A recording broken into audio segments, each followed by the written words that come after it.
أعوذ بالله من الشيطان الرجيم بسم الله الرحمن الرحيم إن في خلق السماوات والأرض واختلاف الليل والنهار لآيات لأولي الألباب यकीनन आसमानों और ज़मीन की पैदाइश Certainement, dans la création des cieux et de la terre, et dans l'alternance de la nuit et du jour, il y a de grands signes pour les hommes doués de compréhension.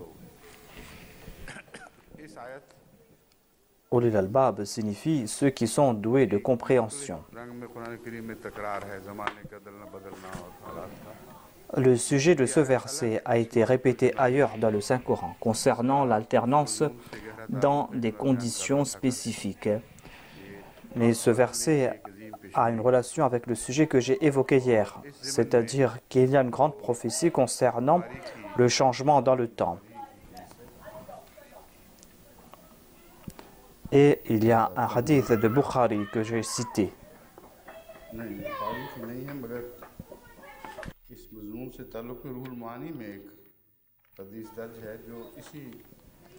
C'est un hadith à ce sujet dans le recueil Ruh al-Mu'ani qui soutient ce que j'ai présenté. Et le fait que le saint prophète Mohammed sallallahu alayhi wa sallam a compris que ce verset portait une grande nouvelle, une bonne nouvelle qu'il a reçue de la part de Dieu, et il a passé toute la nuit éveillé en reconnaissance. Je vais vous présenter cet incident, mais je dois dire aussi qu'aujourd'hui, après avoir présenté ce verset, je vais continuer sur le sujet que j'ai évoqué hier, c'est-à-dire concernant le pharaon, concernant Moïse, et pourquoi est-ce que j'ai décidé qu'on devait faire des recherches à ce sujet, si ce pharaon est mort noyé ou s'il était toujours vivant en dépit de la noyade, et quel était le besoin de faire de telles recherches. Et qu'est-ce que nous avons compris à la lumière de ces recherches et comment le besoin s'est fait sentir pour davantage de recherches. Je veux vous présenter l'arrière-plan de tout cela parce qu'il y a des gens qui lisent un livre ou un article et qui m'écrivent que voilà, cela suffit. Il y a eu des différences de point de vue à ce sujet et tous les chercheurs ont essayé de résoudre ces difficultés. Après avoir étudié tout cela minutieusement, j'ai tiré quelques conclusions. Mais ces conclusions ne sont pas finales. Et j'ai annoncé que la Jamaat doit faire davantage de recherches à ce sujet. J'encourage la Jamaat à faire davantage de recherches à ce sujet. Quand je vais évoquer cela plus tard, vous allez comprendre pourquoi il est essentiel de faire ces recherches. Pourquoi il est important de faire ces recherches afin de servir le Saint-Coran. Nous ne devons pas travailler dessus uniquement aujourd'hui, mais j'ai l'intention que parmi les enfants Waqf Now, ceux qui sont aux États-Unis et en Europe, qu'il y a certains d'entre eux qui soient des égyptologues et qu'ils étudient les hiéroglyphes. Il faut qu'ils étudient cette connaissance et qu'il recommence ses recherches à zéro.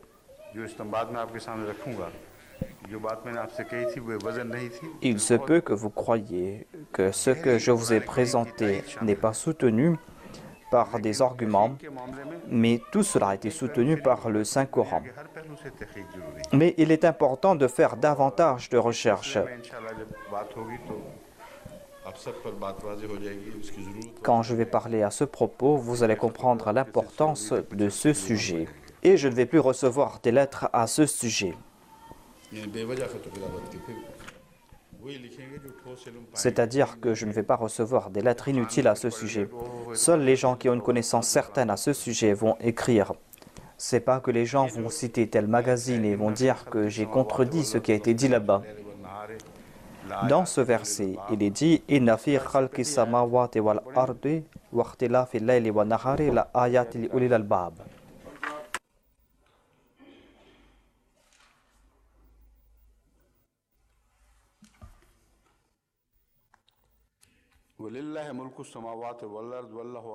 Dans le précédent verset, il est dit Walillahi mulku samawati wal ard wallahu ala kulli shay'in qadir.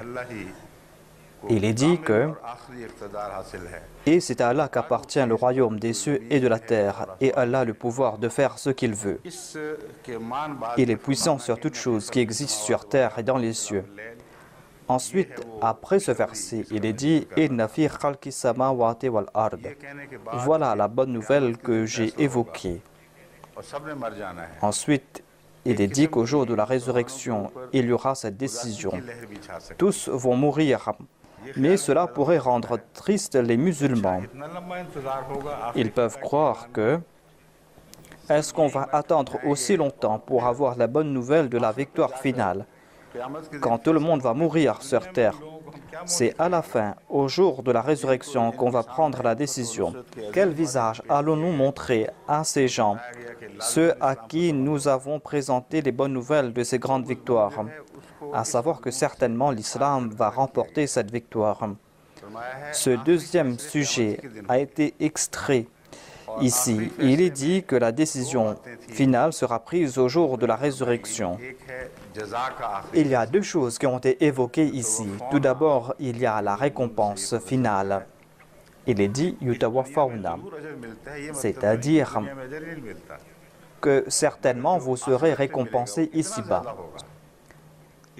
Mais ce que vous allez recevoir dans l'au-delà sera si grand, si complet, comme si ce que vous aviez reçu ici sur terre était insignifiant. Ainsi, dire que vous serez récompensé dans l'au-delà est relatif par rapport à ce monde et par rapport à la récompense qui sera accordée là-bas dans l'au-delà. C'est quelque chose de relatif. Vous serez récompensé ici sur terre. Nous sommes témoins de cela quotidiennement. Si nous faisons quelque chose, eh bien Dieu nous accorde sa grâce sur terre. En accomplissant une bonne œuvre insignifiante, en ayant confiance en lui, on attire les grâces de Dieu. Et ces témoignages foisonnent au sein de la Jamaat. La Jamaat internationale en est témoin. En dépit de cela, dire que vous serez récompensé dans l'au-delà signifie que ce que vous avez reçu sur terre est un tout petit exemple. La vraie récompense sera accordée dans l'au-delà. La récompense finale et complète sera accordée dans l'au-delà. Et il en est de même à propos du châtiment. Ceux à propos de qui il a été dit qu'ils seraient châtiés dans l'au-delà, à propos de qui on a dit qu'ils ne possédaient rien sur terre, tout ce qu'ils possédaient était des provisions temporaires. À leur propos, il est dit que la décision sera prise sur terre. Ne croyez pas que c'est uniquement dans l'au-delà qu'ils seront châtiés. Ne croyez pas qu'ils vont témoigner de ce châtiment rigoureux dans l'au-delà. Votre destin futur ne sera pas décidé uniquement dans l'au-delà. Certainement, cela va se faire sur terre. Et quand cela va se faire, vous allez constater que c'était une grande victoire. Mais en dépit de cela, ne croyez pas que ce monde est tout. Voilà le sujet qui a été présenté. Et à ce sujet, j'ai présenté le premier verset. Walillahi mulku samawati wal ard. Wallahu ala kulli shay'in qadir. Dieu va montrer sa puissance, une puissance que seuls les gens doués d'intelligence pourront la comprendre. Et le chef de ceux doués d'intelligence est le saint prophète Mohammed sallallahu alayhi wa sallam. Il a compris ce sujet immédiatement. Il a compris qu'il y avait une grande prophétie dans le verset suivant. Le fait que l'histoire va changer, le fait que le jour va sortir de la nuit. Et aujourd'hui, ces peuples qui détiennent les règnes du pouvoir ou qui la veille détenaient les règnes du pouvoir, eh bien toutes ces personnes vont disparaître en fin de compte. Et le saint prophète sallallahu alayhi wa sallam va apparaître avec gloire et il va porter la gloire du Malik. Et le Seigneur des cieux et de la terre va faire de lui le maître. Voilà le message qu'a reçu le saint prophète Mohammed sallallahu alayhi wa sallam. Et c'est pour cette raison qu'il a passé la nuit en reconnaissance à Dieu. हज़रत अता से Voici le récit à ce sujet. कि हज़रत आयशा रज़ी अल्लाह ताला Hadrat Atta rapporte qu'on a posé la question suivante à Hadrat Aisha radhiyallahu anha. सल्लल्लाहु अलैहि वसल्लम की हज़रत सल्लल्लाहु अलैहि On lui a dit de leur dire la chose la plus sublime concernant le saint prophète Mohammed sallallahu alayhi wa sallam. Il voulait entendre de Hadrat Aisha la chose qui l'a profondément impressionné concernant le saint prophète sallallahu alayhi wa sallam. ये जवाब है Quelle était l'action du saint prophète Mohammed sallallahu alayhi wa sallam qui n'était pas attirante? Voilà la réponse qu'elle a donnée. Elle ajoute qu'une nuit, le saint prophète Mohammed paix soit sur lui est venu me voir. उसने सलूक देखे Le saint prophète Mohammed sallallahu alayhi wa sallam m'a dit रब की donne-moi la permission de passer la nuit en prière. C'est-à-dire qu'il voulait passer toute la nuit en prière. अदा करने लगे Le saint prophète sallallahu alayhi wa sallam a fait ses ablutions. Il s'est mis debout pour prier. सीना आंसू से तर हो गया Au cours de la prière, il a beaucoup pleuré et sa poitrine était couverte de larmes. Il se prosternait et se courbait en grande humilité. Il a passé toute la nuit ainsi. Voilà comment il a passé toute la nuit. अंदाजा लगाएं कि हज़रत Ayesha Voilà le comportement le plus attrayant pour Hadrat Aisha radhiyallahu anha. कोई औरत कहे तो बड़ा Ainsi, l'on comprend l'importance de la foi de Hadrat Aisha radhiyallahu anha. Une autre femme aurait dit que voilà, j'ai beaucoup souffert pendant toute la nuit. Elle aurait dit que voilà, mon mari pleurait toute la nuit. Mais Hadrat Aisha a déclaré que je n'ai jamais vu une scène aussi attrayante au cours de ma vie. हज़रत आयशा फरमाती हैं En fin de compte, Hadrat Bilal est venu l'informer. इस कदर Et Hadrat Aisha a dit au saint prophète sallallahu alayhi wa sallam, qu'est-ce qui vous a poussé à agir avec tant de détresse alors que Dieu vous a pardonné vos péchés passés et futurs? Le saint prophète Mohammed sallallahu alayhi wa sallam a déclaré, est-ce que je ne dois pas être reconnaissant envers Dieu? यहाँ तक आके खड़ी हो जाती है या इससे मिलते जुलते नहीं Dans les autres recueils, par exemple dans le Sahih Bukhari, le récit s'arrête ici, où on trouve quelque chose de similaire. कि वहाँ ये ताल्लुक Mais dans le recueil de Ruh al-Mu'ani, on a présenté le lien de ce verset avec cet incident. ये आयत नाजिल हुई है Le saint prophète a déclaré que pourquoi ne dois-je pas agir ainsi? Cette nuit, ce verset m'a été révélé. Inna fi khalqi samawati wal ardi wa ikhtilafi al-layli wan nahari la ayatin li ulil albab. सवाल ये है कि ये तो रोज Ceci a été évoqué ailleurs dans le Saint-Coran. On peut dire que c'est quelque chose d'ordinaire. सही तौर पर इस मजमून को लिया जाता Il y a cette alternance entre la nuit et le jour. Si on regarde cela de manière superficielle, l'on ne verra pas la relation entre ces faits et le serviteur reconnaissance. वही बात है On ne va pas comprendre pourquoi est-ce qu'il a passé toute la nuit en prière en raison de ce verset. Voilà ce que je veux vous expliquer. Le saint prophète sallallahu alayhi wa sallam a compris à la lumière de ces versets que l'islam remportera de grandes victoires. Et parmi ceux qui sont doués d'intelligence, il est le chef et c'est lui qui a compris cela. मजमून शुक्र का Sinon, après la révélation de ce verset, il n'aurait pas prouvé ainsi sa reconnaissance envers Dieu. गुजर जाते हैं वो उनको Les gens lisent ce verset. Regardez les exégètes, ils passent dessus, mais ne comprennent pas le sens de ce verset. Ne comprennent pas qu'il y a là un très grand message. Ceux qui ont compris cela sont ceux qui ont compris cela à la lumière de ce hadith. अकल का मजमून नहीं है बल्कि ऐसा Être doué d'intelligence n'est pas quelque chose d'ordinaire, mais cela a trait à la taqwa. रोशनी मिलती है उसी को उसी रोशनी La lumière qui vient en raison de la taqwa, cette lumière éclaire ces personnes qui sont douées d'intelligence. करीम उलुल अलबाब मैं कह रहा हूँ आयत में उलिल अलबाब है इसलिए Voilà les personnes qui sont qualifiées de ulul albab. Dans le verset, il est dit ulil albab, mais ici je suis en train de dire ulul albab avec dhamma. नादानी है Certaines personnes pensent que je suis en train de mal prononcer ce terme.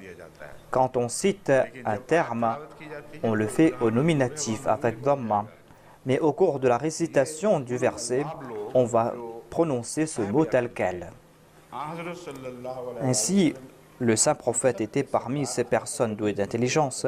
Il était leur chef. आयत से ये नतीजा निकाल Il est le chef parmi les premiers et les derniers. Et il a tiré cette conclusion de ce verset, que Dieu va accorder une grande faveur. Voilà donc ce qui a été dit dans ce récit que je viens de vous présenter.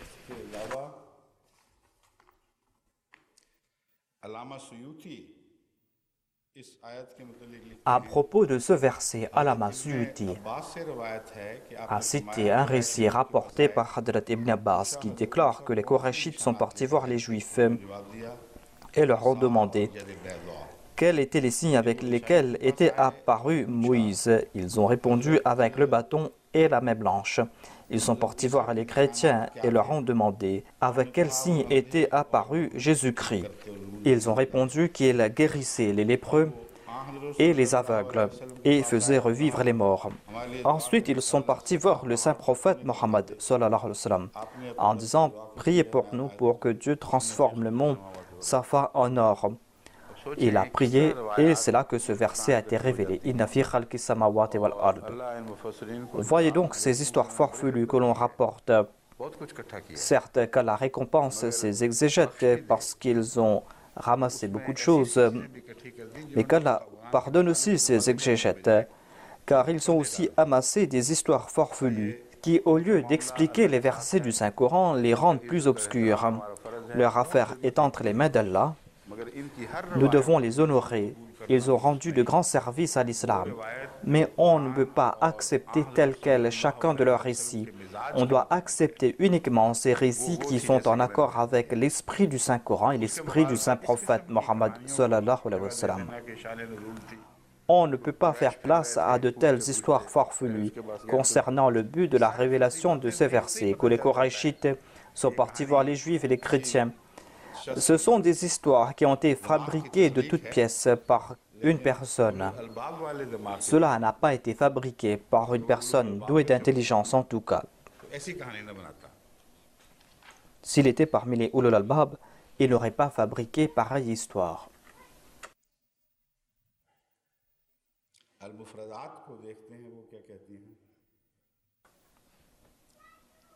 On va regarder Mufradat et ce qu'il dit.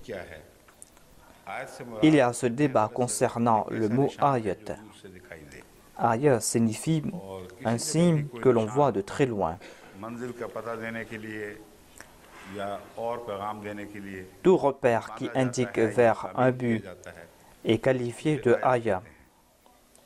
Toute chose qui est bâtie pour servir de repère qui indique la destination est qualifiée de ayat.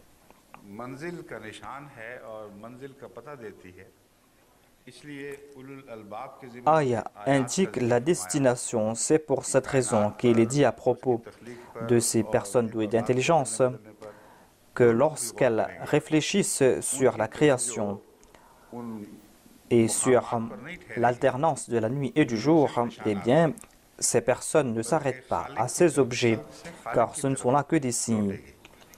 Mais ces personnes se tournent vers le Créateur. Ces personnes douées d'intelligence voient ces signes un peu partout. Et ces signes les mènent vers le Créateur. Voilà le sens présenté par l'imam Raghib.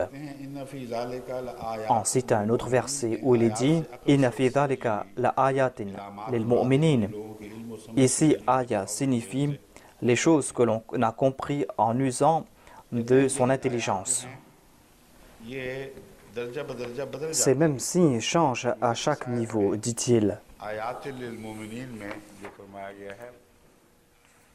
Il est dit ici dans ce verset qu'il y a des signes pour les croyants. Chaque personne voit un signe sous un angle différent. Chaque personne comprend ce signe différemment. C'est pour cette raison qu'il est dit ici ayat, des signes. Il n'est pas dit qu'il y a des signes différents, mais il y a aussi le fait que l'on comprend ces signes différemment. Un même signe sera compris différemment par différentes personnes. Et les personnes douées d'intelligence vont voir un seul signe, mais vont tirer plusieurs conclusions. Mais il y a une personne qui a compris tous les sens de ce signe. Ainsi, un signe se transforme en plusieurs signes. Cela dépend de l'angle sous lequel on regarde ce signe. L'imam Raghib présente un autre verset. Bal huwa ayatun bayinatun fi suduri alladhina utul ilma. इस मजमून के लिहाज से ये हज़रत इमाम राग़िब रोशनी डाल रहे हैं कि जो ये नतीजा निकाल रहे हैं L'imam Raghib est en train d'expliquer ce sujet en disant que कि आयात la बय्यनात preuve se trouve dans ces signes du Saint-Coran, dans ces versets du Saint-Coran. में निशानात Les signes clairs sont dans les cœurs des croyants. ने खुल गए En voyant ces signes, leurs cœurs se sont ouverts, उनको तो खुले leurs cœurs se sont éclairés. Quran करीम की ताईद Et में dans le वो Saint-Coran, साफ ils दिखाई voient दे रहा है। partout des miracles. उनके सीनों में तो आयात बसी हुई हैं लेकिन अगर अंधा देखेगा Ces signes sont dans leur cœur. L'aveugle ne va pas voir ces signes quant à lui. कि एजाज की किसी कमी का कोई C'est sa faute à lui. Le miracle du Coran n'est point inférieur. Ensuite, il est dit في صدور الذين أوتوا العلم وما يجحد بآياتنا إلا الظالمون. Ces mêmes signes ont éclairé les croyants. Mais il y a d'autres qui se disputent en raison de ces signes et qui disent qu'il n'y a rien dans ces signes et que ces signes ne se sont pas accomplis.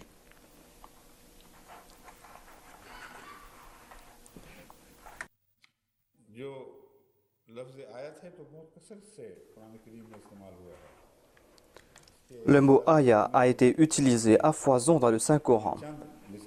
Je vais citer quelques exemples à ce sujet मौके पर afin que nous puissions comprendre les différents sens de ce mot selon son usage dans différents contextes. Wa ayatun lahumul ardul maitatu wa ja'alna al-layla wa nahara ayatayn. मौत से जिंदगी का सबूत चाहते हैं Et la terre morte est un signe pour eux, pour ces personnes qui désirent voir la vie sortir de la mort. Pour eux, il y a le signe de la terre morte. कुछ न रहा हो उसी से अल्लाह ताला फिर Cette terre qui est morte, sur laquelle il n'y a rien, Allah crée de la verdure sur cette terre et cette terre commence à porter des fruits. मौत का जिंदगी में तब्दील होना Voilà donc comment la mort se transforme en vie. एक खास किस्म की आयत से ताल्लुक रखता है और वो आम वो आयत Cela a trait à un signe spécifique. यहाँ आयत से Ce ne sont pas des signes que nous sommes en train d'évoquer ici. जिनके जरिए Ici, aya signifie des signes importants grâce auxquels on pourra comprendre जमीन le sens de la résurrection. तो उसमें बीज मौजूद रहते हैं Lorsque la terre meurt, बीज के il s'y trouve encore des graines. बुनियाद के पानी से कुछ भी नहीं होता Et sans aucune semence, जब पानी नाजुल होता है तो l'eau ne va pas produire la vie. उसमें मख्फी Lorsque l'eau est envoyée, eh bien cette terre sur laquelle बीज की il n'y a rien, सूरत और तुम्हें कुछ eh समझ bien en cette terre il y a une vie cachée नजर से गायब qui est enfouie sous la forme des graines. Vous ne pouvez pas voir cela. फैसला करता है कि जमीन को जिंदा करे Lorsque la grâce de Dieu descend et quand il a pris la décision de faire revivre cette terre, vous allez voir la verdure qui foisonne. Cette verdure va grandir, va s'épanouir. में मुर्दे के जिंदा होने का On trouve la mention de cela dans cette sourate, dans la sourate Yasin, le fait de faire revivre des morts. C'est-à-dire, jusqu'au jour de la résurrection, des âmes vont naître, mais ces âmes ne vont pas naître du néant. Mais il y aura ces graines. सलाहियत मौजूद Apparemment, il y aura la mort, mais il y aura en ces âmes la force de renaître. वो इस बात Le décret de Dieu va agir dessus. फिर वो सूर फूंका जाएगा Et quand ils seront prêts, eh bien, on va sonner la trompette et il y aura de la verdure partout. जिंदा होकर उठ खड़ी होंगी C'est ainsi que les âmes vont renaître. सूरह यासीन के हवाले से Voilà donc un des sens de Aya que l'on trouve dans la sourate Yasin. आयतैन है और हमने وَجَعَلَ اللَّيْلَ وَالنَّهَارَ آيَتَيْنِ. अलग आयतें बनाया है Et nous avons fait de la nuit et du jour deux signes différents. कि दिन और रात के अदलने बदलने और इसमें सबको इकट्ठा बयान फरमा दिया Dans un verset, il est dit qu'il y a des signes dans l'alternance du jour et de la nuit. Tout a été évoqué dans ce verset. On trouve mention de ces deux signes. है यहाँ मुराद है उसमें हिकमत है Mais si on trouve mention de deux signes différents, c'est-à-dire qu'il y a des sagesses, la nuit et le jour, chacun a sa sagesse. दूसरी आयत में मिलती है On trouve des explications ailleurs dans le Saint-Coran concernant le but de la nuit. अलग बयान फरमाई Et concernant aussi le but de la journée, on nous évoque aussi les dangers de la nuit et on évoque séparément les dangers de la journée. Dans la sourate Qul a'udhu birabbil falaq, on trouve mention de tous ces sujets. Falaq représente le jour. Lorsque quelque chose commence à s'ouvrir, lorsque la vie commence à apparaître. Idha waqaba a trait à la nuit. Ainsi, il y a les avantages et les dangers de ces deux aspects. Tout cela a été mentionné dans la sourate Al-Falaq. Mais cela se trouve aussi dans différents versets du Saint-Coran. Ayatain signifie que la journée et la nuit ont des avantages, ont des dangers. Et vous devez méditer à ce sujet. Vous devez profiter des avantages et éviter les dangers. Ayat signifie des signes. Il y aura des signes avantageux, tout comme il y a des panneaux sur la route. Et sur chaque route, Dieu a placé un panneau. Il y a le panneau du jour, il y a le panneau de la nuit.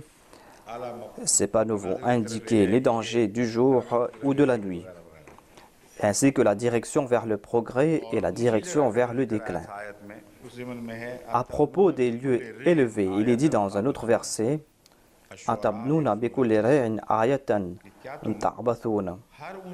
verset 129 de la sourate Ash-Shu'ara. Construisez-vous un monument sur chaque endroit élevé. Ici, signe concerne pas les signes de Dieu, mais cela concerne ces forces qui agissent contre Dieu, qui veulent montrer leur grandeur en bâtissant des monuments. Voilà le signe évoqué dans le Saint-Coran. Ces endroits élevés ont été bâtis par Dieu, mais vous avez placé là-bas vos drapeaux. Ces endroits élevés doivent mener à Dieu. Et vous, vous êtes en train de dire que vous êtes très grand, très puissant. On a découvert des anciennes habitations, il y a eu des fouilles. On a étudié ces régions où ils avaient placé des signes, des monuments. Et on constate que sur chaque endroit élevé, ils avaient placé des monuments. Visitez la vallée du Rhin. Des deux côtés de la rive, sur des promontoires, vous allez voir des forteresses. Différents rois, différentes époques avaient bâti des forteresses, mais ils aimaient tous des endroits élevés, afin de montrer leur grandeur. Les signes sont là pour montrer la grandeur de Dieu.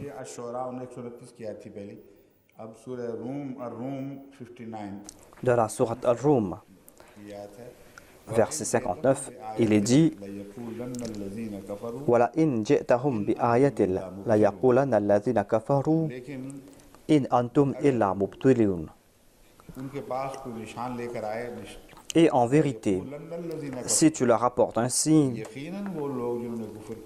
ceux qui ne croient pas diront sans aucun doute vous n'êtes que des menteurs.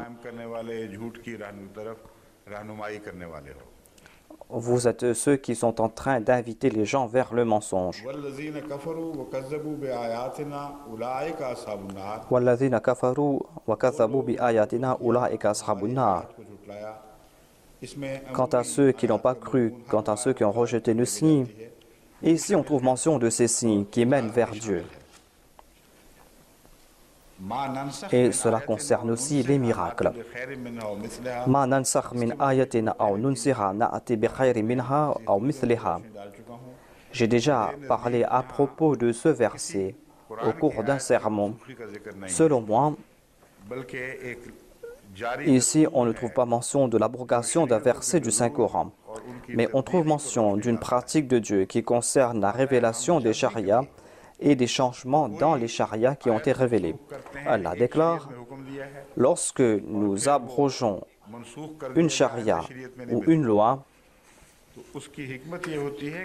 on ne trouve pas cette loi dans la charia qui va la suivre. La sagesse est que nous apportons quelque chose de meilleur. On n'a jamais abrogé sans aucune raison une loi quelconque tant qu'on n'a pas apporté une loi meilleure que la précédente. Ce verset indique l'évolution dans le domaine de la religion. Des fois, il n'y a pas une nouvelle charia, Mais certaines lois sont révélées de nouveau, et cela afin de pallier les manquements et les oublis. Il est dit « Nansakh min ayatin aw nunsiha ». Nunsiha signifie ce qu'on a oublié, c'est-à-dire nous avons donné la permission d'oublier quelque chose, mais par la suite, nous apportons quelque chose de meilleur ou quelque chose qui est similaire. Si une loi a accompli sa tâche et arrivé à la fin de sa vie, on va maintenir uniquement cette partie de la charia qui pourra être mise en pratique à l'avenir.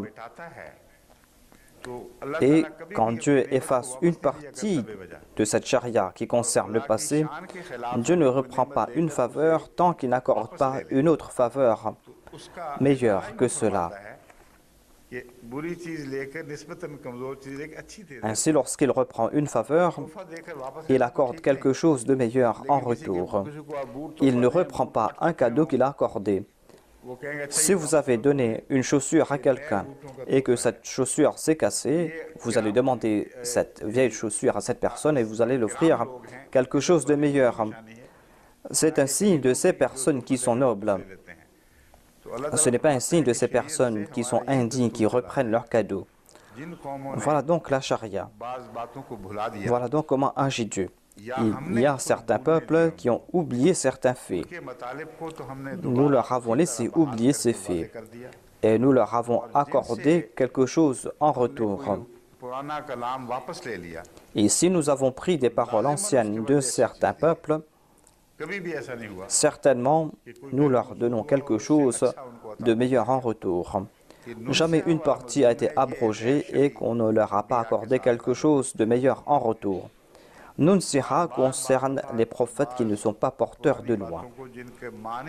On oublie parfois certains enseignements, on oublie l'essence de certaines paroles, de certains enseignements, et on doit faire des rappels, et ces mêmes révélations sont renvoyées de nouveau. On trouve de tels exemples de la communauté du Saint-Prophète. Les différents awliya, les muhaddisines, ont été adressés par Dieu dans les versets du Saint-Coran. Non pas parce qu'il voulait leur accorder une nouvelle charia, c'était le Coran qui leur a été révélé de nouveau. Cela a été fait afin qu'ils comprennent qu'il était important de réfléchir sur les sens de ces versets, que les gens de l'époque ont oublié ces sens et qu'il était important d'éloigner certains mots et que ces versets sont des sources de direction et qu'il fallait en profiter et qu'il fallait faire des recherches dans ces domaines. Ces répétitions dans les révélations ont trait à Nunsiha. Dans les révélations reçues par le Messie premier l'Islam, il y a d'innombrables versets du Saint-Coran qui nous présentent ces sens. Comme l'a dit le Messie premier l'Islam, je ne suis pas venu pour changer une seule loi. Je ne suis pas venu pour changer une seule loi de la charia. Je suis venu faire des rappels concernant ce que vous avez oublié, ce que vous avez mal compris.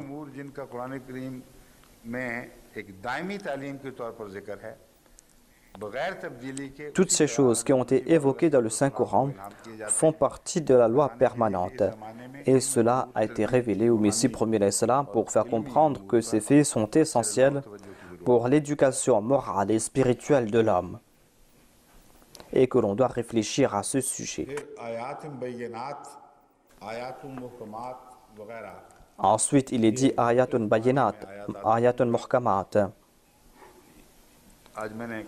On trouve différents sens de ces ayats, de ces versets, de ces signes. Mais je dois parler à propos d'autre chose aujourd'hui. C'est pour cette raison que je vais laisser cela maintenant.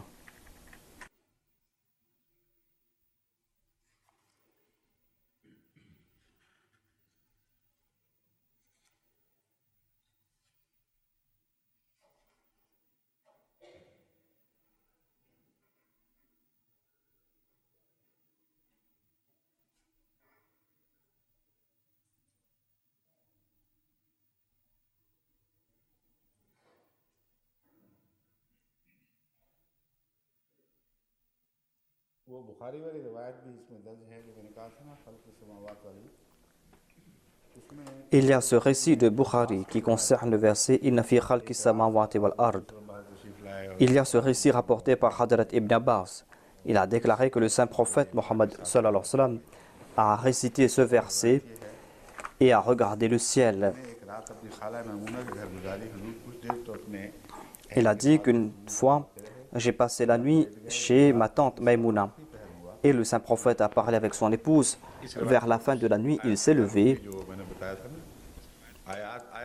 Ce récit a trait avec le récit précédent. Le verset est le même, mais le contexte n'est pas le même. Le saint prophète a regardé le ciel et a récité ce verset « Inna fi khalqis samawati wal ardi ». Ensuite, il s'est mis debout, il a fait ses ablutions. Il a accompli 11 rakats de prière. Ensuite, Hadrat Bilal a fait l'appel pour la prière. Ainsi, le verset est le même, mais le contexte est différent.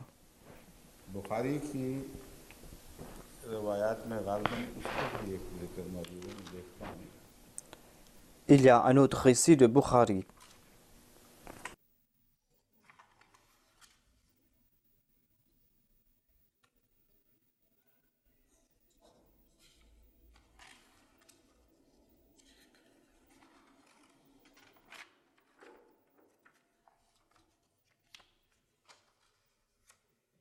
बाकी मुख्तलिफ रवायात हैं उसी आयत की मुख्तलिफ गवाहियाँ हैं एक से ज़ायद सहाबा ने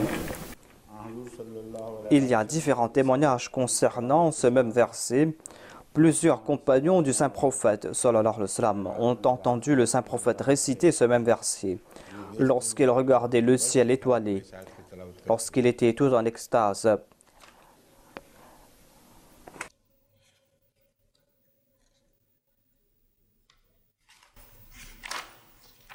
बाकी बातें तो हैं मेरा ख्याल है वो ऐसे निकात नहीं हैं इनका जिक्र किया जाए। हज़रत सलाम का जो हवाला दिया गया है मुझे यानी नोट्स वालों ने इसका ताल्लुक उस तफसीली उस आयत से है जिसका हम Le Messie premier nous a présenté quelques commentaires concernant ce verset que nous récitons souvent. Inna fi khalqis samawati wal ardi.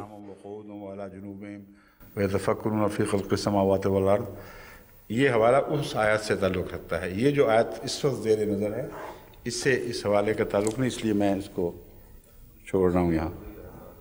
हैं फिर वो कहाँ निकाल दें? हाँ हाँ ठीक, अच्छा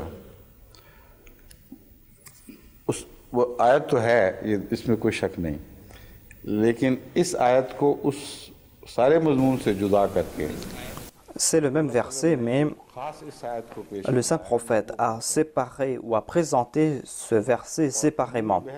Je veux évoquer cela. Je vais parler à ce propos plus tard. Mais je ne veux pas rendre confus tout cela. Le saint prophète Mohammed paix soit sur lui a parlé à propos de ce verset.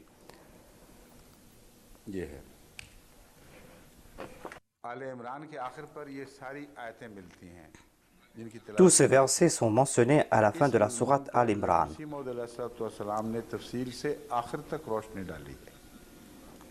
Le Messie premier a éclairé tous ces versets en détail. Le saint prophète Mohammed paix soit sur lui a cité un de ces versets séparément. Et c'est pour cette raison qu'il a passé toute une nuit en reconnaissance à Dieu. Voilà le verset qu'avait indiqué Hadrat Aïcha. Elle a dit que le saint prophète Mohammed paix soit sur lui a passé une nuit blanche pour prouver sa reconnaissance envers Dieu en raison de ce verset. Il n'a pas lié ce verset avec les autres. C'est pour cette raison que je suis en train de traiter ce verset séparément. Les autres compagnons, par exemple Hadrat Ibn Abbas, ont vu le saint prophète Mohammed paix soit sur lui en extase lorsqu'il récitait ces versets et lorsqu'il regardait le ciel. Mais ce que je suis en train d'évoquer concerne ce verset en particulier. Et cela ne concerne pas cette question de méditer sur la création des cieux et de la terre. Mais il y a une bonne nouvelle qui a été donnée ici. Comprenez ce que je veux présenter ici.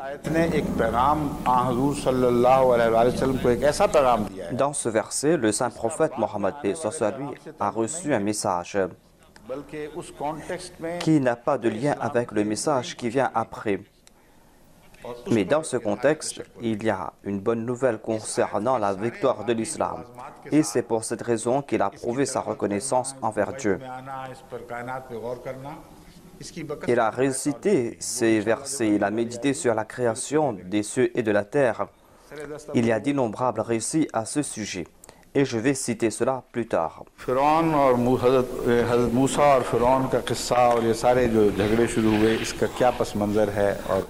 Il y a l'histoire de Pharaon et de Moïse. Quel est l'arrière-plan de toutes ces recherches? Pourquoi est-ce qu'on a fait des recherches à ce sujet?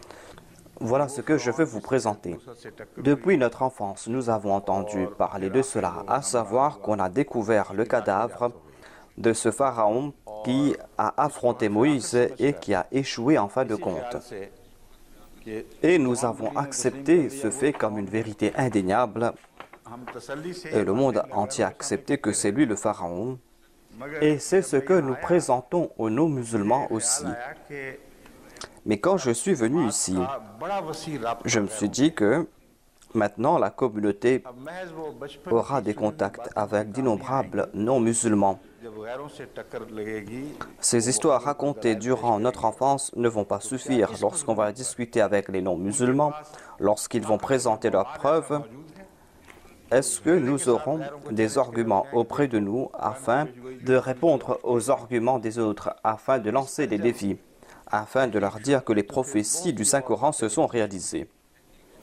Lorsqu'on a commencé à faire cette recherche, beaucoup de choses sont montées à la surface. On s'est demandé qui est ce Pharaon? Quels sont les signes qui ont été présentés par le Saint-Coran concernant ce Pharaon? Est-ce que ces faits s'appliquent à un pharaon ou à un autre? Quand on a étudié tout cela, comme je viens de le dire, selon moi, on parle ici de Ramsès II. Les paroles du Saint-Coran s'appliquent à la perfection à Ramsès II. Et on ne voit pas d'autres pharaons à qui peut s'appliquer tout cela.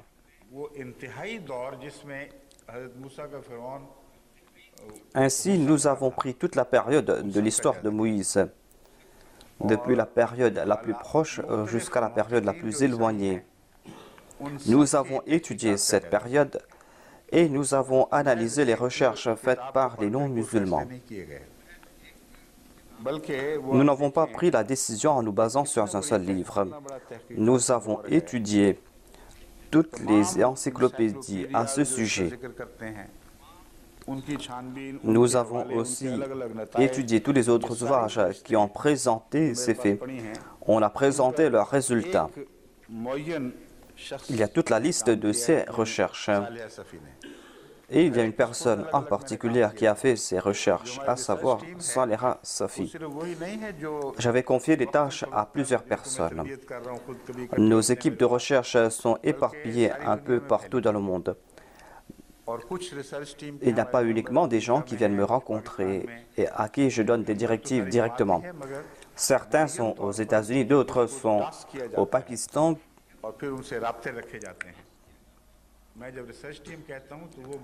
Il y a des personnes particulières avec qui je suis en contact. Voilà les personnes qui font partie de ces équipes de recherche. J'ai confié des tâches à un certain monsieur Malik Salim. Il a publié un article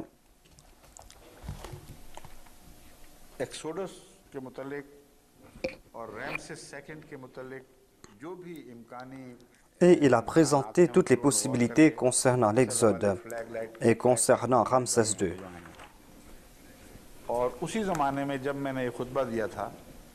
Et j'avais présenté l'arrière-plan de cela dans un de mes sermons. J'ai contacté M. Abdul Qadir au Pakistan.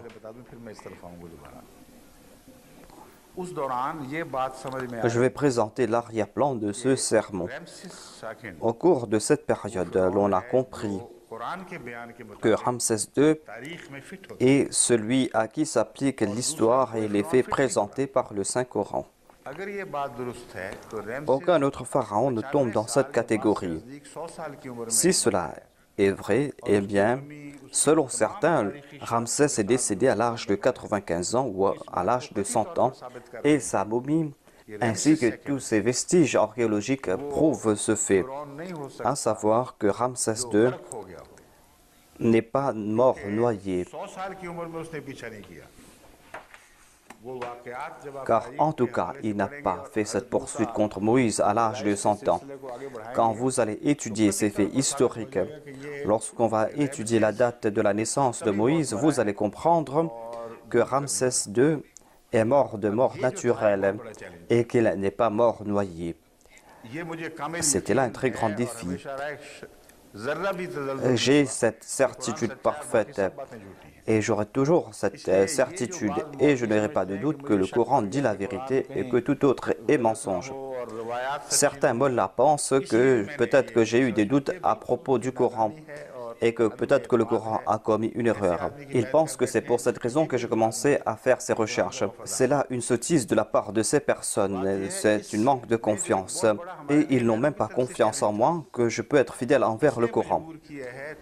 C'est un très grand défi pour nous de la part des autres. C'est pour cette raison que j'ai fait davantage de recherches et je suis parti dans différentes directions.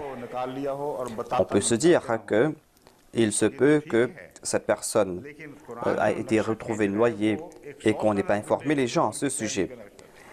Mais le Saint-Coran ne nous présente pas le pharaon âgé de 100 ans qui a poursuivi les autres. Le Saint-Coran nous présente un pharaon qui est en pleine vigueur, une personne qui est dans toute sa gloire, qui s'adresse à Moïse comme un homme ordinaire, comme un enfant qui est né devant lui.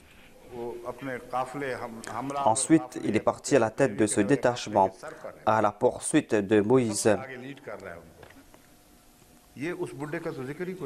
C'est lui qui est en tête de ce détachement.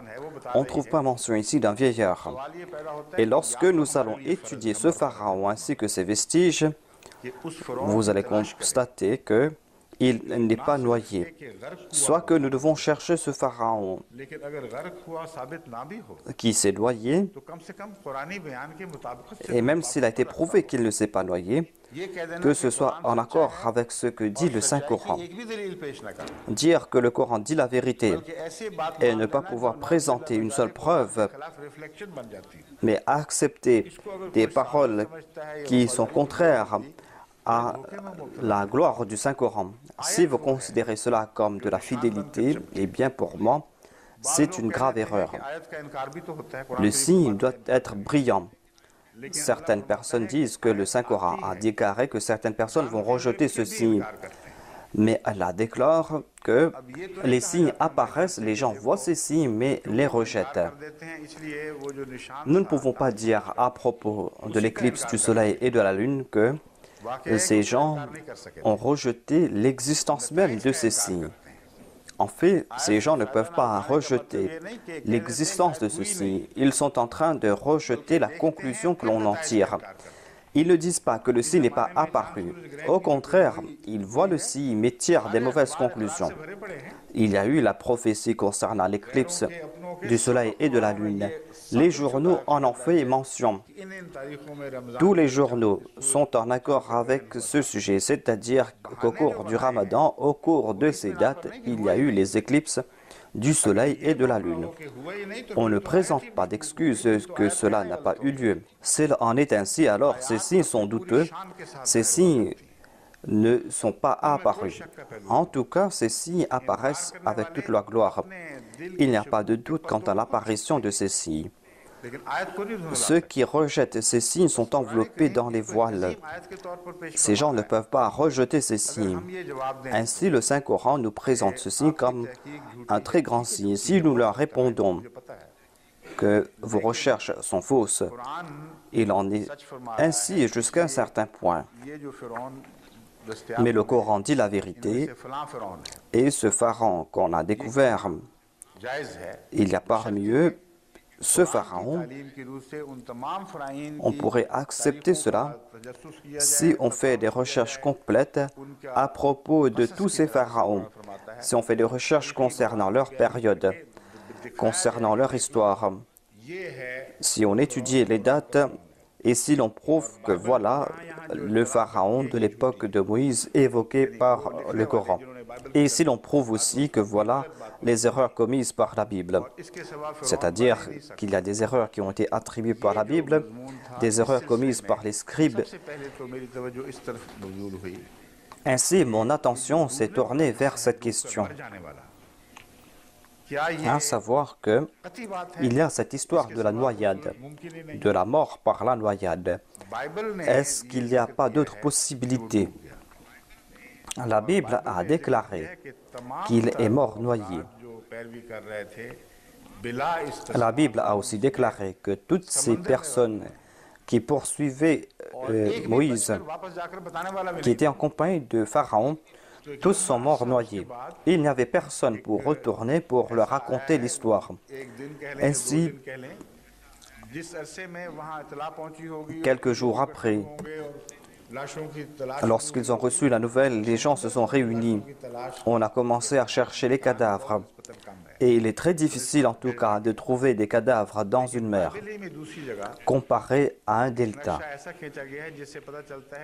Mais ailleurs, la Bible nous fait comprendre que cet incident s'est passé dans la région du delta. Je vais présenter ce récit après. En tout cas, il pense que Pharaon s'est noyé et qu'on ne trouve pas une seule indication qu'il a pu avoir la vie sauve. Le Saint-Coran est le seul livre qui nous présente les propos de ce Pharaon qui était sur le point de se noyer et qui a été sauvé physiquement.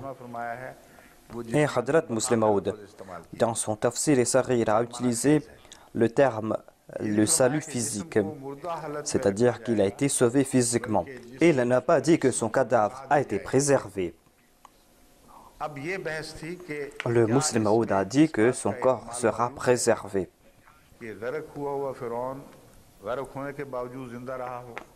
Est-ce qu'il y a cette possibilité que le pharaon s'est noyé mais qu'il est toujours vivant? À ce sujet, lorsque nous avons étudié les termes arabes, alors on a trouvé aussi des indications de la part de Hadrat Ibn Abbas. On a découvert que selon la terminologie arabe, une personne qui a été déclarée noyée peut être sauvée selon la langue arabe. Cela ne va pas à l'encontre de l'intelligence, cela ne va pas à l'encontre de l'usage arabe. Sauver la vie d'une personne qui est au bord de la noyade ne va pas à l'encontre du terme noyade dans la langue arabe. Quand je suis tombé sur cette référence, puisque j'ai la responsabilité de participer dans ce djihad, j'ai averti la Jamaat. C'est-à-dire, lorsque vous allez vous mesurer aux autres, ne dites pas que nous avons accepté cela. Vous allez devoir prouver ces faits. Comparé à la Bible, le Coran a présenté ce grand miracle. La Bible nous fait croire que son cadavre a complètement disparu et qu'il n'était pas question non plus, selon la Bible, qu'il a été sauvé physiquement. Le Saint-Coran fait une différence ici en déclarant que Pharaon a prié et nous lui avons dit que nous allons sauver ton corps. Puisque cette possibilité existe selon la terminologie et l'idiome de la langue arabe, et puisque certains compagnons ont évoqué ce point, c'est pour cette raison que j'ai indiqué cette méthode dans mon sermon.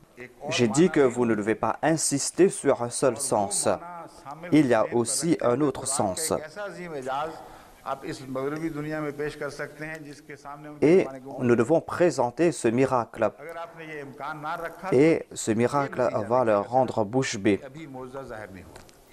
Si vous ne présentez pas ces possibilités, vous allez devoir expliquer ce miracle n'est pas encore apparu. Tant que vous ne prouvez pas que c'est le même pharaon qui a été retrouvé et que ce pharaon était au bord de la noyade, comment allez-vous prouver ce miracle? Le signe apparaît tout d'abord, ensuite on tire sa conclusion. Puisque le signe n'est pas encore apparu, pourquoi faire des déclarations à ce sujet? Dans ce cas, vous devez maintenir le silence, mais vous devez aussi faire de recherches. Mon point de vue est que nous avons eu l'occasion de reprendre le souffle.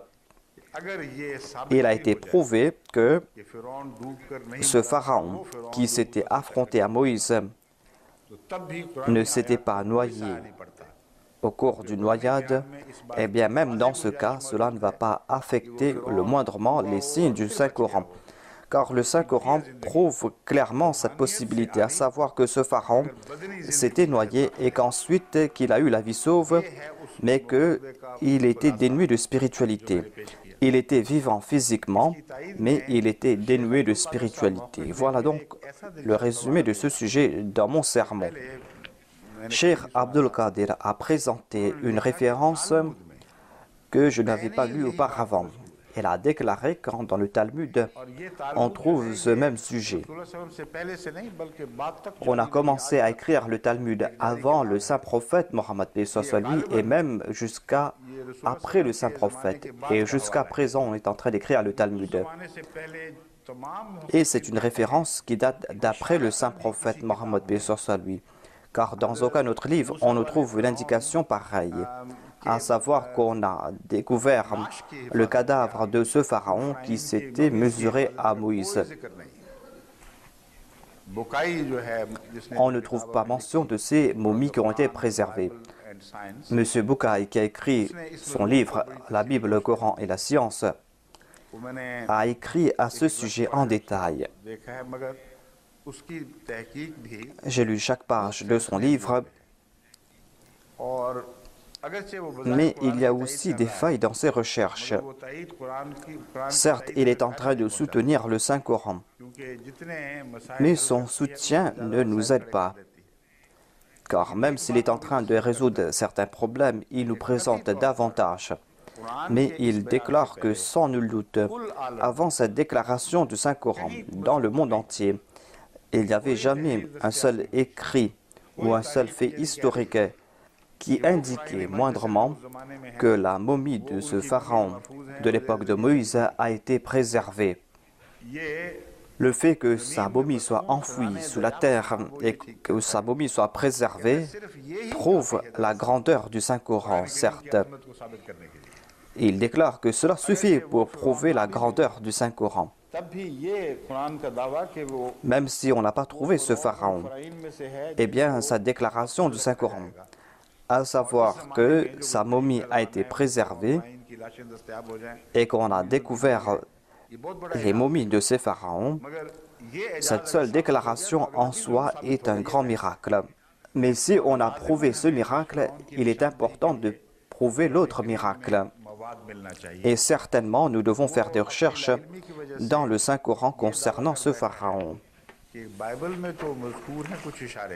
Ces personnes, en raison de leur méconnaissance, disent qu'il y a quelques indications dans la Bible, mais disent qu'en lisant le Saint-Coran, nous n'arrivons pas à définir ce pharaon, alors que le Coran nous présente plus d'indications concernant ce pharaon qu'aucun autre livre.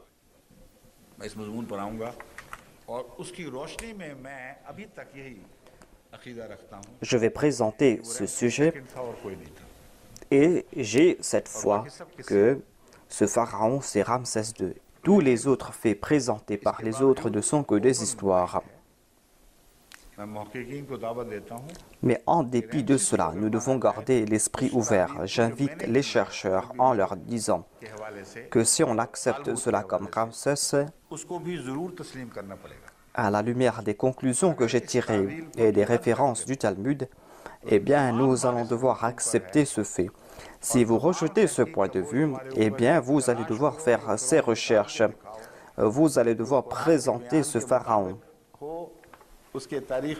Ce pharaon qui soit en accord avec les descriptions présentées par le Saint-Coran, qui soit en accord avec ce que nous dit l'histoire. Et il faut aussi prouver qu'il est mort noyé. Vous devez faire ces recherches. Je ne vous interdis pas de faire ces recherches. Mais j'ai dit que j'ai organisé ces équipes qui sont en train de faire ces recherches. Je leur ai demandé d'étudier ces ouvrages alors que moi-même, je n'avais pas le temps pour le faire. Ils ont fait ces recherches et continuent à faire ces recherches. Et d'après ces recherches, ce pharaon, c'est Ramsès II et pas un autre pharaon. Voilà le résumé de ce sujet. J'ai trouvé beaucoup de matériel à ce sujet et il me sera impossible de présenter tout cela au cours d'une seule session. Même si je profite du Ramadan tout entier pour vous présenter le fruit de ces recherches, ce sera impossible pour moi de terminer cela au cours de ce Ramadan.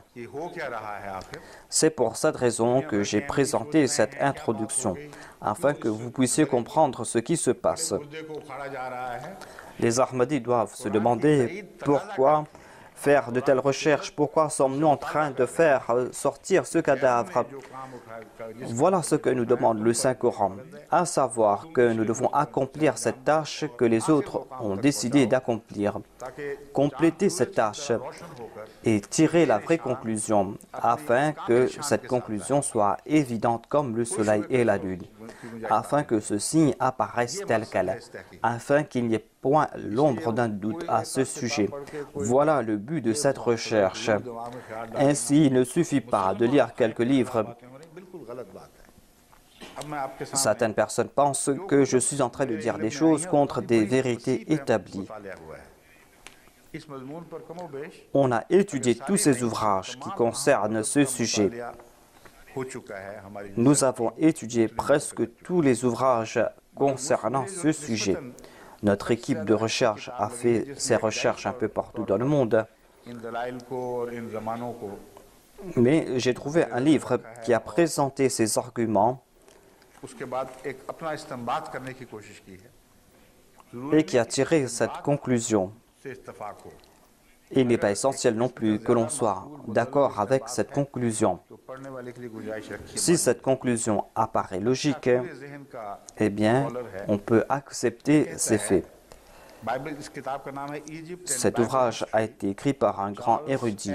Le titre de cet ouvrage est « L'Égypte et l'histoire de la Bible » par M. Charles Elling. Il a dit qu'il n'y a pas un seul fait dans l'histoire des Hébreux qui soit aussi contesté et aussi longuement débattu que la date de l'Exode. Certains disent que dans le journal Itkan, on a déjà débattu de l'affaire et que l'histoire s'arrête là.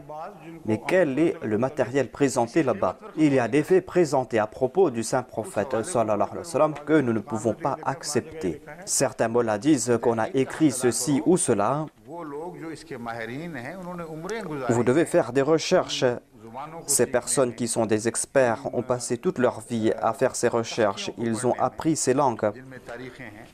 Ces personnes ont étudié ces stèles, là où on trouve préservées ces histoires.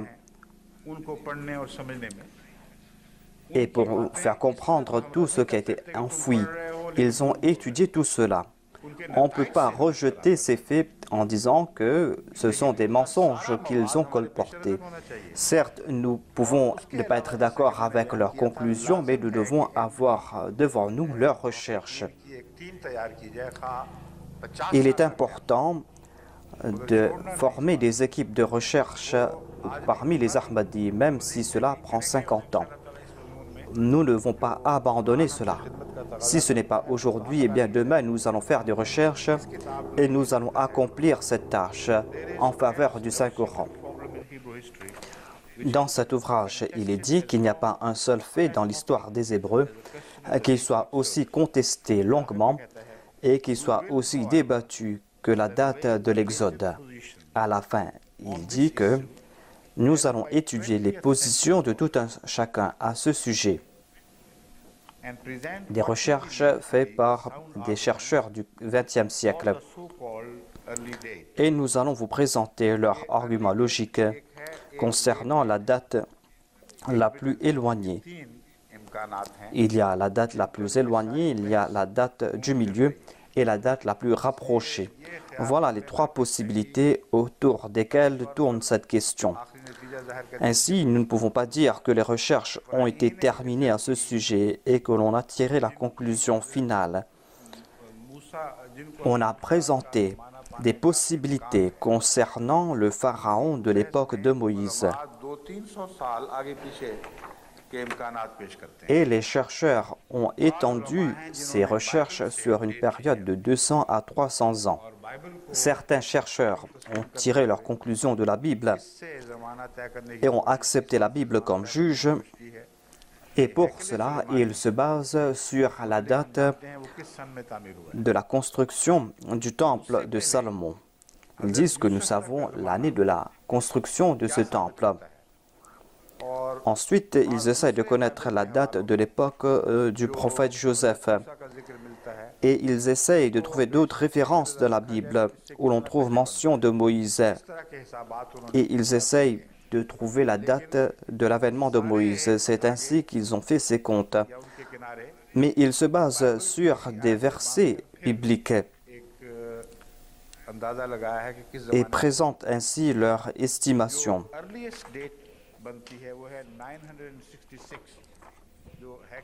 La date la plus proche est 966, qui est la date de la construction du temple de Salomon. Ajoutez à cela 480, et cela s'est passé, selon eux, 1446 ans auparavant. Lorsqu'ils présentent cette date selon la Bible, ils se trouvent en de grandes difficultés, car cette période est proche de la période du prophète Joseph. Ainsi, il y aurait eu cette lutte non pas entre Pharaon et Moïse, mais entre Joseph et Pharaon. Et ainsi, on va devoir éloigner la période de Joseph. Je veux tout simplement vous présenter le résumé. Et l'histoire qu'il présente n'est pas applicable ni au Coran ni à la Bible. Les nouvelles théories qu'on présentait avaient le vent en poupe et les chercheurs soutenaient ces théories. Et si on fait sortir un livre quelque part, on dit que voilà, cela a été prouvé car les chercheurs ont prouvé cela. Alors qu'il y a d'autres chercheurs qui ont dit autre chose après. Alors qu'on a découvert d'autres vestiges archéologiques après, au cours des nouvelles fouilles.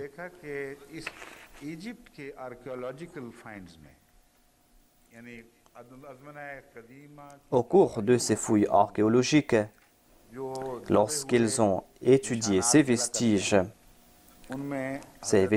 qui ont été enfouis pendant des siècles, ils ont constaté qu'on ne trouve pas mention ni de Moïse ni de Pharaon. Ensuite, ils se sont tournés vers la Palestine.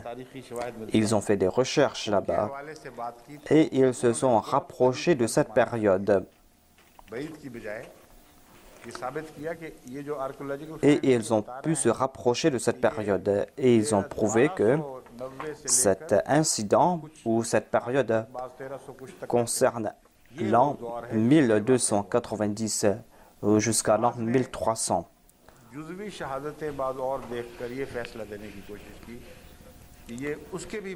Certains ont trouvé d'autres témoignages pour prouver que cela s'est passé à une époque encore plus proche. Une période qui est proche de l'époque de David et de Salomon, alors que cela contredit d'autres faits historiques. Ainsi, nous allons devoir étudier ces faits historiques un par un. Nous allons devoir faire cela, comparer tout cela. Et par la grâce de Dieu, nous avons fait ces comparaisons. J'avais étudié ce livre auparavant. J'avais donné des indications à ce sujet. J'avais confié cela à mon secrétaire. Je lui avais dit de mettre cela dans un coin et de faire sortir ce livre quand je parlerai à ce sujet. Mais le premier secrétaire a oublié cela. Par la grâce de Dieu, il a fait sortir cet ouvrage. C'était quelque part dans les fichiers et il a fait sortir une lettre de Cheikh Saheb. À l'époque, sa femme était malade. Il avait demandé des prières pour sa femme.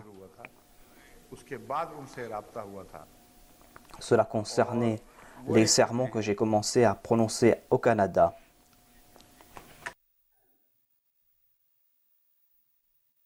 कहते हैं ये इन्होंने कुछ ताखीर की है इस मसले पर गुफ्तगू। Il dit qu'il a évoqué ces points avec du retard car il était malade pour une longue période. Il était malade de la prostate, il était aussi diabétique et maintenant, par la grâce de Dieu, après des traitements homéopathiques, ses plaies se sont refermées et qu'il est en bonne santé. Il a déclaré qu'il avait envoyé une référence concernant le Talmud, à savoir que Pharaon avait eu la vie sauve.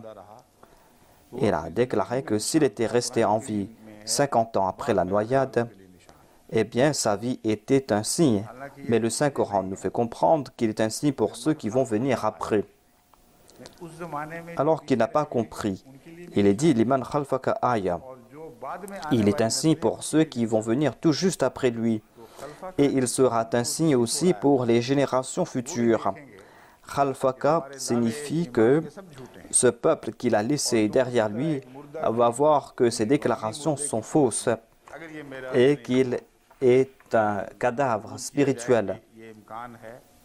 Si on accepte cette possibilité qu'il avait eu la vie sauve après l'incident de la noyade, alors telle sera la traduction. En ce qui concerne la protection de son cadavre, eh bien ce sera pour l'éternité. Son corps sera préservé et ce sera un signe qu'on va présenter à ceux qui vont venir après. Ainsi, ce signe s'applique dans ces deux situations.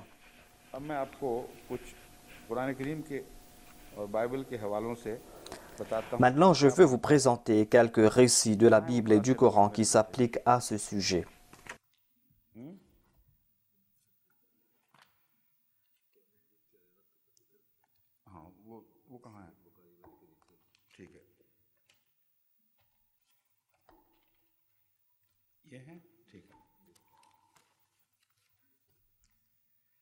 अब देखिए इम्कानात क्या-क्या हैं। Voyons donc les possibilités. Il y a la ville de Ramsès qui a été évoquée dans la Bible. Et il est dit que les esclaves hébreux ont bâti cette ville et qu'ils avaient été persécutés. Cela ne peut s'appliquer qu'à l'époque de Ramsès. On ne peut pas dire que cela s'est fait avant. Ainsi, l'exode s'est fait au cours de la période de Ramsès ou tout juste après. C'est un témoignage que l'on trouve partout. Et c'est pour cette raison que la plupart des chercheurs ont dit que Ramsès est le pharaon de l'époque de Moïse. Ensuite, il y a cette autre question, à savoir si à l'époque de Moïse, il y a eu deux pharaons, ou si Moïse a vécu à l'époque de deux pharaons. Je vais vous présenter le résumé et les faits saillants de cette histoire. Je vais vous présenter ce que j'ai découvert au cours de cette recherche. Pourquoi est-ce que je suis en train de présenter ce point de vue que je vous présente maintenant?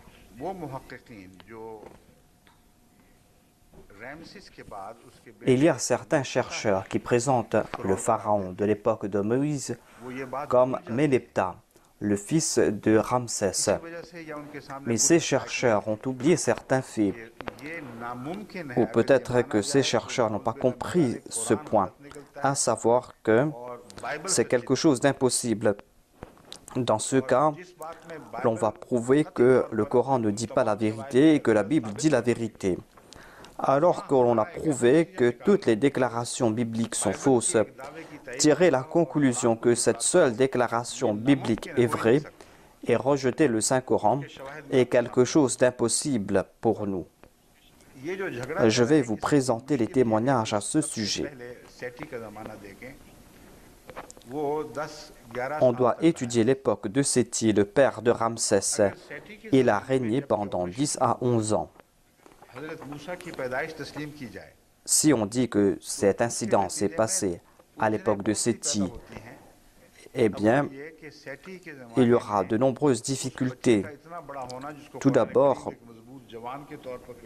le Coran nous présente Moïse comme un jeune homme robuste qui a tué quelqu'un d'un coup, et cela à l'époque de Séthi. Ensuite, lorsqu'il est arrivé à Madian, Il est qualifié de Kawiyun Amin, c'est-à-dire un jeune homme robuste,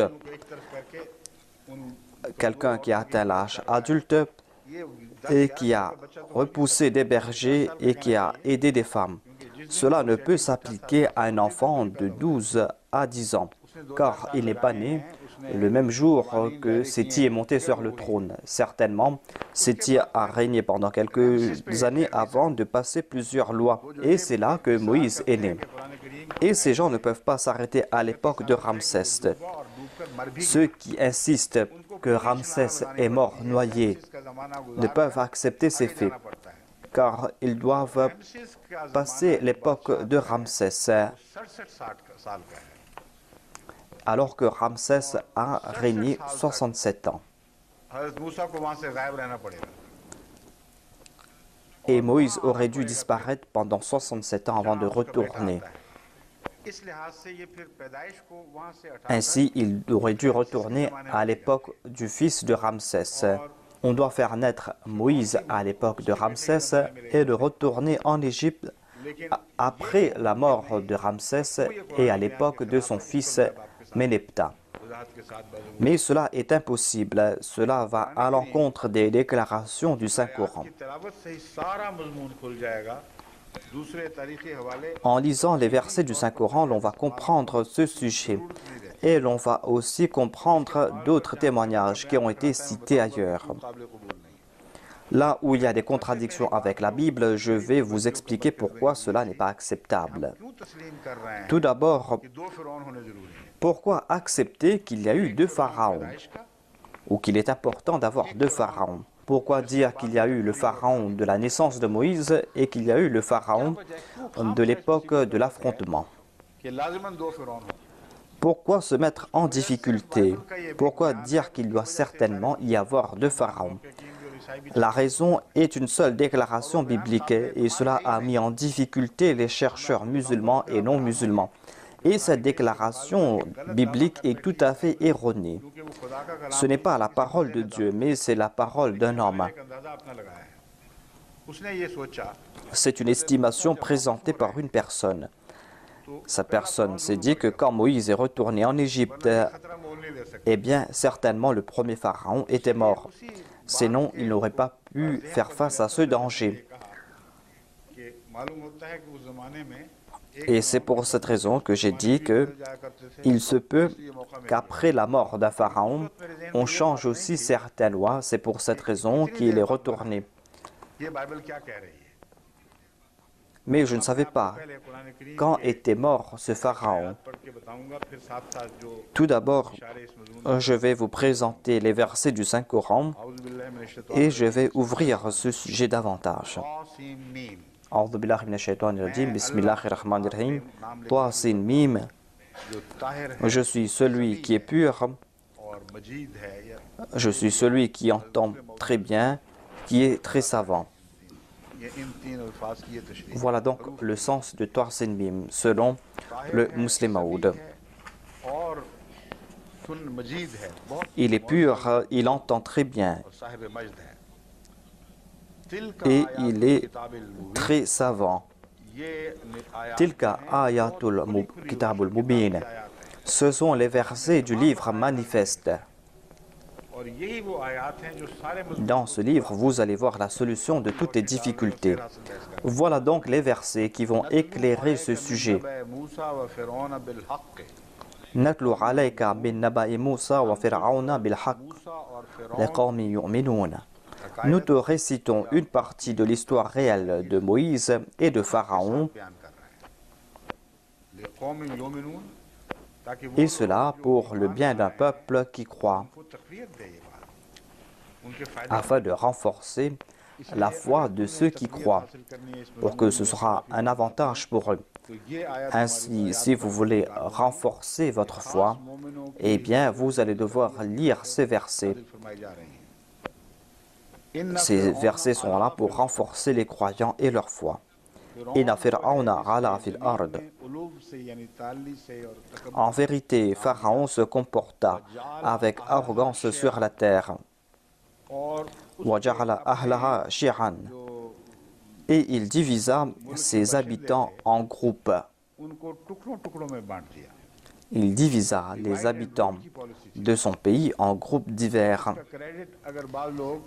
Il suivait la politique de diviser pour mieux régner. Cette politique n'était pas l'apanage des Britanniques uniquement, mais le Saint-Coran déclare que c'est ce pharaon qui a lancé cette politique. Et le Saint-Coran déclare que c'était un très grand pharaon et il avait accompli de grandes œuvres et qu'il avait fait de grands plans. Voyez l'image présentée par le Saint-Coran. Vous devez avoir cela en tête. Ensuite, vous allez comprendre ces histoires de la naissance de ce pharaon et de sa mort.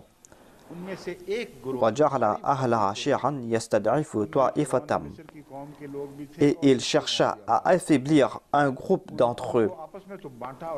Il y avait le peuple de Pharaon et d'autres peuples, et il les avait divisés. Et il a cherché à affaiblir un groupe parmi eux.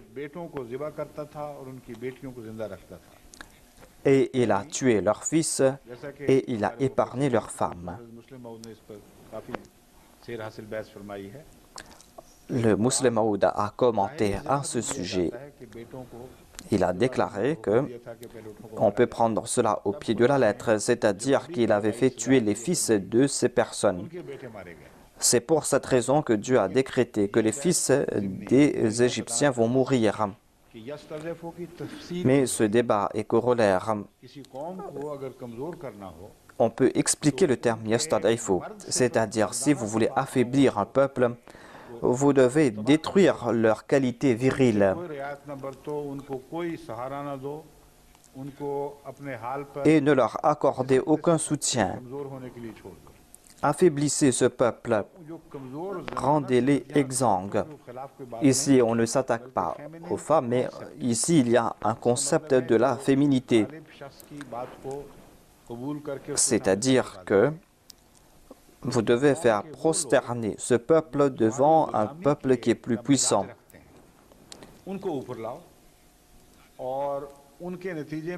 Il a honoré ceux qui étaient faibles et il a détruit ceux qui étaient honorés auparavant. Voilà la politique de ce pharaon. Apparemment, c'était un pharaon très intelligent. Ce n'était pas un homme ordinaire. C'est pour cette raison que lorsque le Coran mentionne Pharaon, il évoque aussi sa grandeur et son arrogance. Innahu kana minal mufsidin. Il était parmi les fauteurs de troubles. Il a divisé son peuple, il a affaibli certains. Il a soutenu ses attributs qui étaient moindres et il a affaibli des bons attributs.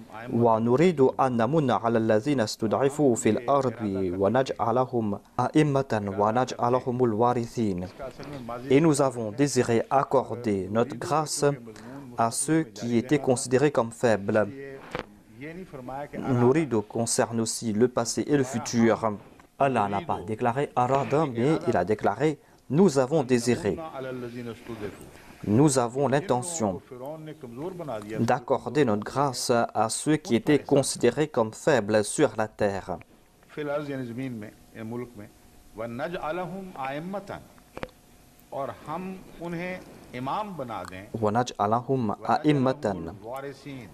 Et faire d'eux des chefs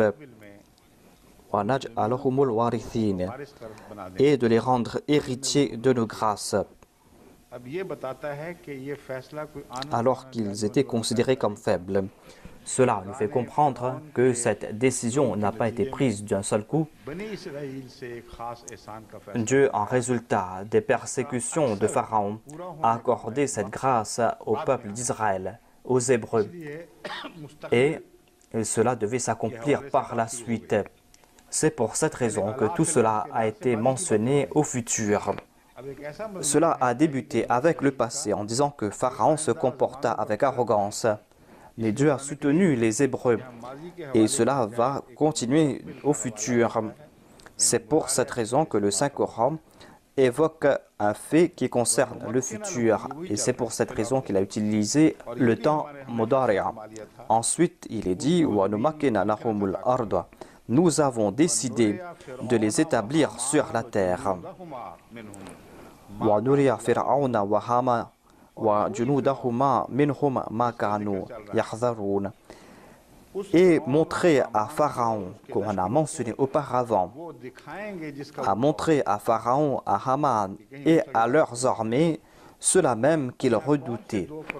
C'est-à-dire, attention que les paroles de Moïse s'appliquent. Est-ce qu'on trouve mention ici de deux pharaons? Est-ce qu'il y a eu un pharaon de la naissance et un autre pharaon? Il n'y a pas cette possibilité ici. Le Saint-Coran ne mentionne pas un autre pharaon. Même en passant depuis le début jusqu'à la fin, le Saint-Coran mentionne un seul pharaon. On parle de son arrogance. On dit que ce pharaon se considérait comme très grand. Il faisait de grands plans. C'est un pharaon de grand statut dans l'histoire. Et jusqu'à présent, il n'y a pas de plus grand pharaon que Ramsès II. Dans le passé très lointain, il y avait certes un pharaon. On trouve mention de ce pharaon, mais son histoire est très douteuse. Cela tombe dans la catégorie des légendes que de l'histoire. Mais en tout cas, tous les chercheurs du monde entier ont déclaré que c'est le plus grand des pharaons, le pharaon le plus glorieux, le pharaon le plus arrogant. Et les versets du Saint-Coran évoquent ce sujet. Le Saint-Coran est en train de décrire cela.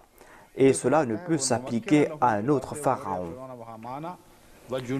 Ensuite, il est dit وَنُمَكِّنَ لَهُمُ فِي الْأَرْضِ وَنُرِيَ فِرْعَوْنَ وَهَامَنَ وَجُنُودَهُمَا. Haman était une personne de l'époque de Pharaon. وَأَوْحَيْنَا إِلَى أُمِّ مُوسَى أَنْ أَرْضِعِهِ. Ici, l'on parle de la naissance de Moïse. Pharaon avait pris la décision de tuer les fils des Hébreux et qu'on va préserver leurs filles. Ce verset nous fait comprendre cela. C'est-à-dire quelle est la mesure qui a été prise par Dieu. Dieu a déclaré, nous avons révélé à la mère de Moïse, an ardi'ihi, فَإِذَا خِفْتِ عَلَيْهِ فَأَلْقِيهِ فِي الْيَمِّ. C'est-à-dire, dès sa naissance, il devait l'allaiter. Il n'est pas dit qu'on devait le placer dans la rivière. Dieu lui a donné l'ordre de l'allaiter. C'est-à-dire que cet enfant va retourner vers sa mère. Cet enfant connaissait le lait de sa mère. Il y a eu cette relation entre cet enfant et sa mère. L'enfant a aimé le lait de sa mère et a rejeté le lait des autres nourrices. Voilà la préparation évoquée par le Saint-Coran. Dieu dit à sa mère d'allaiter cet enfant et de le placer plus tard dans la rivière. Lorsque la mère pensera que cet enfant sera en danger, c'est là qu'elle doit jeter l'enfant dans la rivière. Voilà, takhafi, voilà, tahzani. Et ne crains pas, ne te désole pas, c'est-à-dire quand tu vas placer l'enfant dans la rivière. Yam signifie ici la rivière. Cela peut s'appliquer aussi à la mer, mais cela s'applique au Nil. Voilà, takhafi, voilà, tahzani. Ne crains pas, ne te désole pas. Inna ra'duhu ilayki wa ja'iluhu min al-mursalin. Car nous te le rendrons certainement et nous ferons de lui un des messagers. C'est-à-dire que sa vie ne va pas se limiter à tes sentiments personnels. Nous allons t'accorder cette grâce parce que nous l'avons choisi pour accomplir des tâches grandioses. Pourquoi donc tu te soucies? C'est Dieu lui-même qui va protéger ce prophète qu'il va envoyer pour accomplir de grandes tâches. Certainement, il va lui accorder la victoire. C'est ainsi que Dieu a consolé sa mère. C'est-à-dire, certainement, il y a des sentiments qui sont là. Mais c'est un enfant de grande valeur et il est impossible que nous ne le protégions pas. Ainsi, il n'est pas de souci à te faire à ce sujet. Ensuite, elle déclare فَالْتَقَطَهُ آلُ فِرْعَوْنَ لِيَكُونَ لَهُمْ عَدُوٌّ وَحَزَنًا. Et la famille de Pharaon le recueillit. Pourquoi cela? Cette prophétie concerne ce même pharaon, ce pharaon qui a sauvé Moïse, afin qu'il devienne pour eux un ennemi et une source de chagrin. C'est-à-dire, il est dit à la mère de Moïse de ne pas se soucier, et ce pharaon dont la famille a recueilli Moïse, et il est dit que Moïse va devenir un ennemi et une source de chagrin pour Pharaon ainsi que sa famille.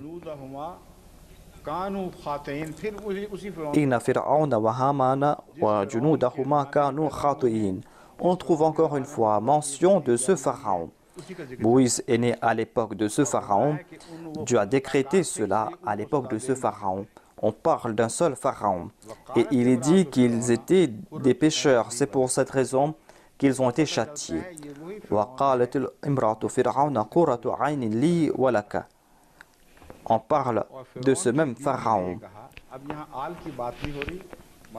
Et la femme de Pharaon a dit, ici l'on ne parle pas de la famille de Pharaon, il se peut que ce que dit la Bible soit vrai, c'est-à-dire que la femme de Pharaon n'était pas parmi ceux qui avaient recueilli l'enfant dans la rivière, mais qu'il y avait des membres de sa famille qui étaient présents. Le Coran ni la Bible ne mentionnent pas de fils qu'avait le Pharaon à l'époque. La Bible nous mentionne des filles, c'est-à-dire qu'une fille a recueilli l'enfant et il est dit que c'est la fille qui a recueilli cet enfant. Le Saint-Coran déclare que parmi ceux qui ont recueilli l'enfant, il y avait des membres de la famille de Pharaon. Mais le Coran déclare que c'est la femme de Pharaon qui a adopté l'enfant. Et à l'époque, cette femme n'avait pas d'enfant. Car il est dit,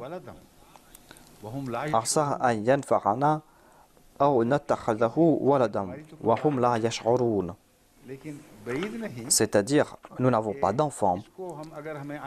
Et il se peut que nous l'adoptions comme fils. Même si nous n'avons pas d'enfant plus tard, il se peut que nous fassions de cet enfant notre fils et les autres ne vont pas connaître cela. Voilà ce qui s'est passé avec les pharaons. Voilà ce qui se passe avec les Nawab en Inde. Ceux qui n'avaient pas de fils, ils faisaient croire que leur femme était en grossesse et prenaient un enfant, l'envoyaient quelque part et disent à cet enfant de retourner. Ce sont des histoires anciennes et c'est une vérité. Ainsi, la femme de Pharaon a dit que on pourra prendre cet enfant et on pourra dire que c'est notre enfant. Cet incident prouve encore une fois que voilà, c'est la femme de Pharaon qui s'est occupée de cet enfant. Voilà le même Pharaon qui s'est comporté avec arrogance. Voilà le même Pharaon qui s'est mesuré à Moïse et on ne trouve pas mention d'un troisième Pharaon. Si Moïse est né à l'époque de Séti, le père de Ramsès. Ici, Ramsès est le deuxième pharaon et qu'il est celui qui a accompli ces grandes tâches par la suite. Eh bien, la difficulté sera que Séti n'a régné que 10 ans et quand Moïse est né, Ramsès avait peut-être 19 ans. Ramsès avait 19 ans quand Moïse est né. Et cela ne peut pas s'appliquer à cette mère, à savoir que l'on va le prendre comme fils. S'il avait d'autres fils, il aurait dit que je veux l'adopter comme fils, un autre fils. Le Saint-Coran est une parole sublime et nous présente des faits subtils. On n'a pas besoin d'autres livres pour comprendre cela. Et grâce à cela, vous pourrez reconstruire l'histoire du passé. Et cela est en accord avec les faits. Mais puisque je n'ai pas assez de temps aujourd'hui, je vais m'arrêter là et je vais mentionner ces faits le lendemain. Demain, je vais parler à ce sujet, afin que l'on ne va pas s'arrêter à ces récits. Je ne vais pas répondre à des attaques, je ne vais pas participer dans ces petits débats. Je veux faire la tarbiya de toute la Jamaat. Je veux augmenter la connaissance des membres de la Jamaat. Et c'est pour cette raison que je suis en train de présenter cela à la lumière du Saint-Coran et des faits historiques. Après cela, nous allons continuer à faire des recherches. Si vous voulez prouver certains faits, vous devez faire des recherches pour prouver ces faits. Vous devez être comme un historien et étudier tous les faits historiques. Vous devez étudier les faits contraires et présenter ces récits, présenter ces références. Certainement, nous allons étudier cela. Nous n'allons pas répondre à ces fax que l'on reçoit. Les fax ont des avantages et ont aussi de grands désavantages.